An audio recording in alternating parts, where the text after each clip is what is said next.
کل آپ کے بائیکاٹ سے مولانا فضل الرحمان صاحب مایوس تو ہو گئے، مگر یہ سوال اب پوچھا جا رہا ہے کہ کیا یہ اچھا نہ ہوتا کہ پی ٹی آئی اگر جاتی تو وہاں پر اپنے تحفظات، اپنی شکایات یا اپنے ناراضگیاں بھی وہاں پر واضح طور پر رکھتی اور ان کو بتاتی کہ بھئی ان کی کیا، آپ لوگوں کی ان سے کیا ڈیمانڈز ہیں یا کیا ایسی چیزیں ہیں جو آپ کو لگتا ہے کہ ان کو ڈیفرنٹ کرنی چاہیے اس سارے مسئلے پر؟ نہیں، بالکل نہیں. دیکھیے، یہ اس طرح کی جو میٹنگز ہوتی ہیں نا، یہ پہلی بار نہیں ہوئی کہ بند کمرے میں آپ نے سلامتی کمیٹی کی میٹنگ بلائی کسی دہشت گردی کے واقعے کے بعد.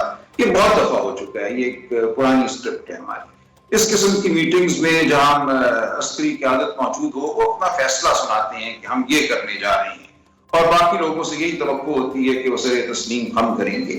ہمارے علی امین گنڈا پور صاحب وہاں موجود تھے، وزیر اعلیٰ خیبر پختونخوا. انہوں نے اپنی بھرپور گفتگو کی. ہمارے جو تحفظات ہیں یا ان کے جو تحفظات ہیں بطور وزیر اعلیٰ خیبر پختونخوا، وہ انہوں نے سامنے رکھے. اب ان کا کوئی نتیجہ ہوگا، ان کے تحفظات کی بنیاد پہ کیا رائے عمل میں کوئی تبدیلی آئے گی، ہم دیکھیں کہ ہمیں توقع نہیں ہے. اس وقت اس ملک میں یہ ماحول نہیں ہے نا کہ مشاورت سے کام ہو. یہاں ہر چیز نافذ کی جا رہی ہے، ہر چیز جو ہے بتائی جا رہی ہے لوگوں کو کہ کیا کرنا ہے. سیاسی رہنماؤں. لیکن سر ایسا فیصلہ کوئی ایسا صادر تو نہیں کیا گیا، کل تو ڈسکشن ہی ہوئی ہے، کوئی فیصلہ تو اس طرح سے نہیں آیا ابھی. اور جہاں پر ہم نے محمود اچکزئی صاحب کو بھی سنا، انہوں نے کہا کہ ان کا پلان یہ تھا کہ یہ پی ٹی آئی سے شمولیت کرا لیتے اور بعد میں ایک مشترکہ اعلامیہ نکالتے اور ڈکلیئر کر دیتے کہ بھئی ہم آپریشن کریں گے، اور پی ٹی آئی کی آواز کو بھی اپنے ساتھ خواہ مخواہ شامل کر لیتے. تو ایسا تو نہیں ہوا؟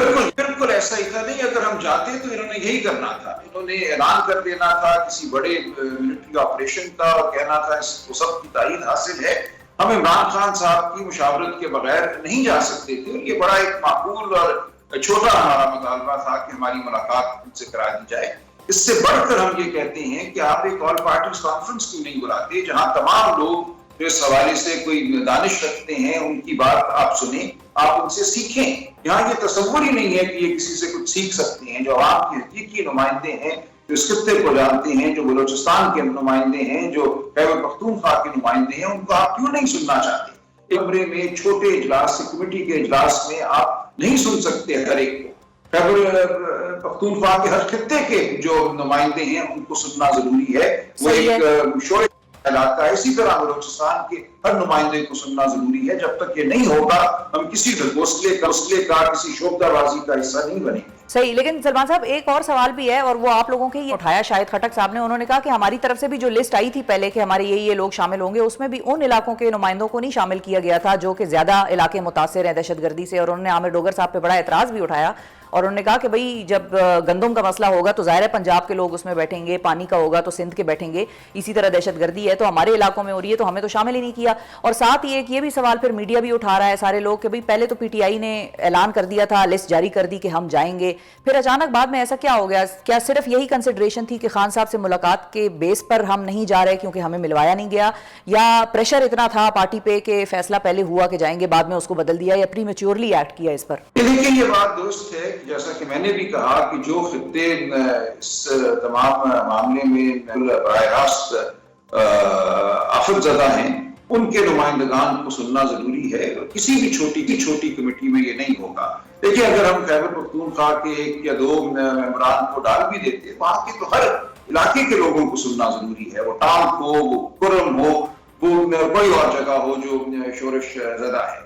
اس لیے ہم کہتے ہیں کہ پوری پارلیمان اور اس سے بڑھ کر ایک آل پارٹیز کانفرنس ضروری ہے.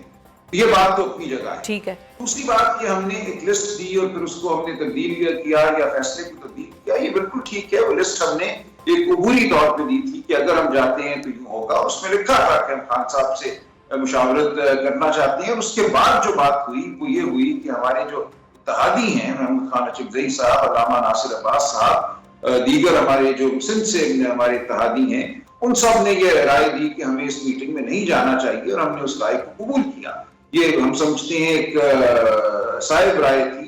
عمران خان صاحب نے بھی اس سے اتفاق کیا. تو یہ ایک مشاورت کے نتیجے میں پیدا شدہ ایک فیصلہ ہے. تو بالکل اسی طرح ہونا چاہیے. سیاسی جماعتوں میں سیاسی عمل مشاورت ہی کی بنیاد پہ آگے بڑھنا چاہیے. ٹھیک. لیکن اے پی سی جو آپ لوگ اب بلا رہے ہیں سلمان صاحب عید کے بعد، اس میں بھی کیا آپ لوگ گورنمنٹ کو شامل کر رہے ہیں یا وہ صرف اپوزیشن جماعتوں کے ہی حوالے سے ہے؟ پھر تو آپ لوگوں کے بھی اوپر یہی بات آئے گی کہ بھئی آپ لوگوں نے بھی اے پی سی میں کسی اور کو شامل نہیں کیا. دیکھیں، وہ دیکھیں گے، وہ بھی آئندہ کی بات ہے. اس پہ بھی مشاورت ہوگی کہ ہم نے حکومتی جماعت. دیکھیں حکومتی جماعتیں تو پیپلز پارٹی, PMLN اور MQM ہے نا, یہ اس وقت فسطائیت کی گود میں بیٹھی ہیں, یہ کسی کی بات سننا نہیں چاہتی.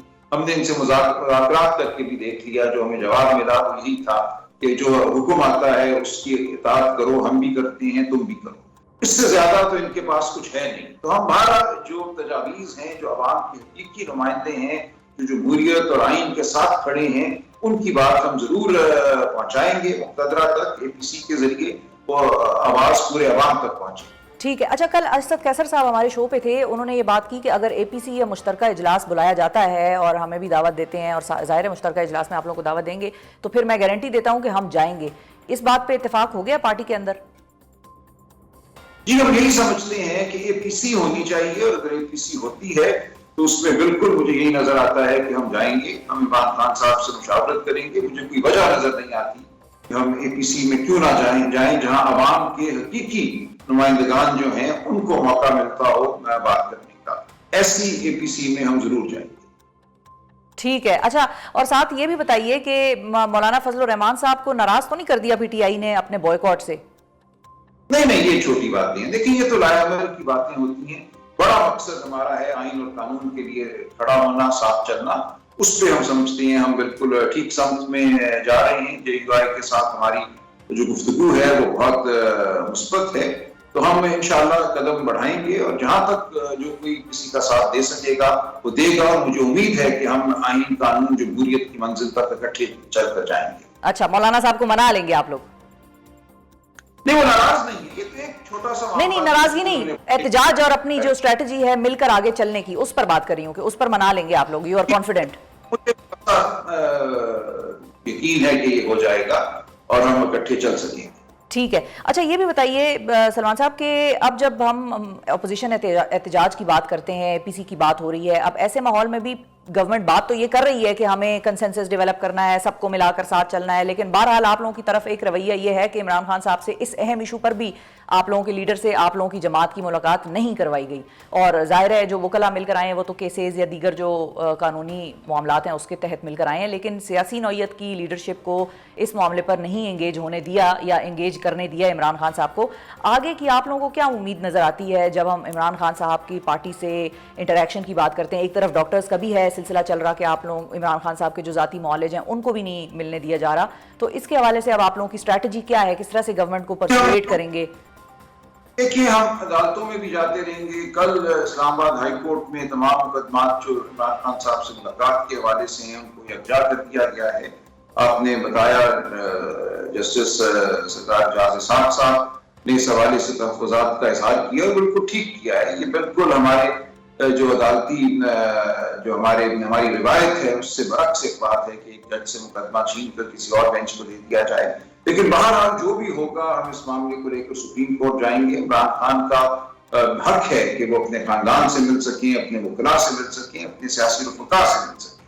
یہ حق ان سے چھینا نہیں جا سکتا. اس ملک میں تو تمام حقوق چھینے جا رہے ہیں, لیکن ہم بہرحال لڑتے رہیں گے, اور عمران خان کے اس حق کے لیے بھی ہم لڑیں گے. صحیح. اور یحییٰ آفریدی صاحب کے سپریم کورٹ سے آپ لوگوں کو ہے اس چیز کی طرح پر کچھ سنوائی ہو جائے گی؟ دیکھیے, مقدمہ تو دائر کریں گے نا, ہم توقعات پر نہیں کرتے کام. آج کل ہم کام کرتے ہیں جو ہمیں کرنا ہے, جو صحیح بات ہے کرنے والی وہ ہم کرتے ہیں. ایسا نہیں ہے کہ میں کہوں مجھے امید نہیں ہے تو اس لیے میں گھر بیٹھ جاؤں گا, ساکت ہو جاؤں گا, جامد ہو جاؤں گا. امید ہو یا نہ ہو ہم نے حق بات کرنی ہے, ہم نے آگے بڑھنا ہے. جو عدالتیں ہمیں میسر ہیں ان سے ہم نے معاملہ کرنا ہے. ٹھیک ہے. اچھا, آج ایک اور ڈیولپمنٹ بھی ہوئی, کوئکلی آپ سے جاننا چاہوں گی کہ انٹرنیشنل کمیٹی جو خان صاحب نے بنائی تھی جس میں زلفی بخاری اور عاطف خان اور دیگر پارٹی کے چند رہنما تھے, اس کو ڈسبینڈ کر دیا گیا ہے. اس کی کوئی خاص وجہ ہے؟ میرے علم میں نہیں, یہ معمول کی بات ہے. ہو سکتا ہے کوئی نئی کمیٹی خان صاحب بنانا چاہتے ہوں, انہی کی طرف سے یہ ہدایت آئی تھی, لیکن اس میں کوئی بڑی بات نہیں. ٹھیک ہے. اچھا, اس پہ زیادہ کنسرن کی کوئی بات نہیں. اچھا, اور ایک اور چیز بھی ہے, وہ بھی انٹرنیشنل ہی ہے, اور I am sure as a liar آپ نے اس کو فالو کیا ہوگا. ٹیکس ڈیفالٹر ڈکلیئر کیا گیا ہے نواز شریف صاحب کے صاحبزادے کو برطانیہ میں. اس کیس کی آپ کو کچھ سمجھ آ رہی ہے؟ کیا اس کے امپلیکیشنز ہیں ان کے لیے؟ اور بطور لیگل ایکسپرٹ میں آپ کی رائے جاننا چاہ رہی ہوں اس پہ. دیکھیں, مجھے بہت اس کو غور سے دیکھنے کا موقع نہیں ملا. اگر انہوں نے کچھ کیا ہے تو بہرحال وہاں کا ایک نظام ہے, وہاں عدالتیں ہیں, ہمارے ملک سے زیادہ مستحکم عدالتیں ہیں, تو وہ ان سے اپنا جو بھی معاملہ ہوگا وہ کریں گی. لیکن ابھی تک میں اس کیس کو کوئی بہت گہرائی سے نہیں دیکھ سکا.